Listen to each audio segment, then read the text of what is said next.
Alright guys, time to have your mind blown. What do cinnamon buns and donuts have in common? They're the same dough.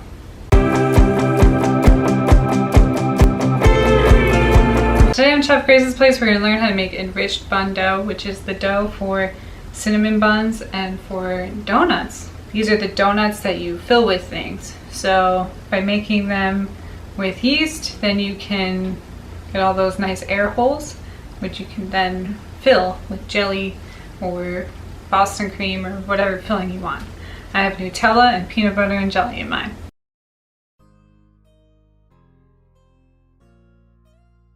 Alright guys, to get this dough together, we're gonna put the milk, salt, sugar, and butter in a pot, and we're gonna basically melt the butter in. You should heat it to about 115 degrees, but honestly, I'm never using a thermometer. It's just important to remember that if it's too hot for you, if you can't keep your finger in there for more than a couple of seconds, then it's too hot for the yeast. You're also gonna measure out two 2-pound bowls of flour, and you're gonna put an ounce of yeast in one of those bowls. You're also gonna need to crack 2 eggs before you can mix the dough. Don't forget to keep an eye on your mixture on the stove and make sure it doesn't get too hot. If it gets too hot, you have to wait for it to cool down before you can start.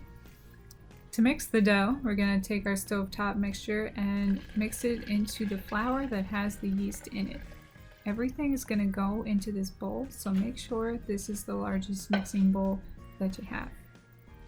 Next, you're gonna add in your eggs. One at a time. Make sure you keep stirring because this mixture is gonna be a little bit warm and we don't wanna accidentally cook the eggs if they're just sitting there.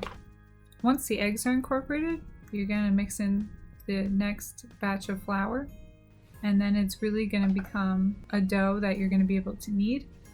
But you might need to add a little bit more flour. It always depends, so make sure you have some handy. Once your dough's a shaggy mess, you can turn it out onto your table for kneading. You'll notice my dough is a little bit wet and it's sticking to my hands, more like a batter. So that's how I can tell that I need to add a little bit more flour to my dough. If it's not sticking like that, make sure you give it a minute or two. We don't want to add too much flour. Sometimes it takes the flour a second to hydrate and the dough should come off your hands.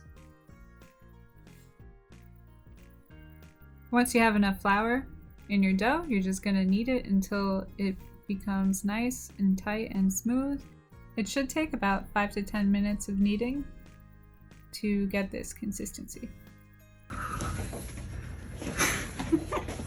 You have to do it like you're holding the phone on your side. What do you mean? What you mean? Well, I'm trying not to hit my head on this light. That's what I'm doing.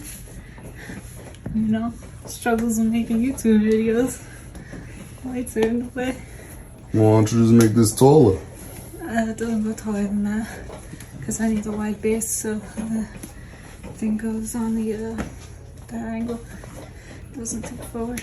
Oh.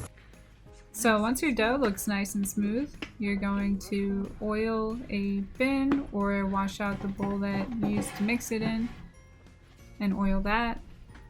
And then you're going to put your dough in that bowl or that bin and you're going to let it double to triple in size.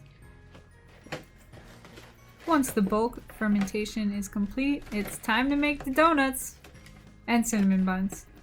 Be sure to check out the next video for instructions on shaping donuts and cinnamon buns.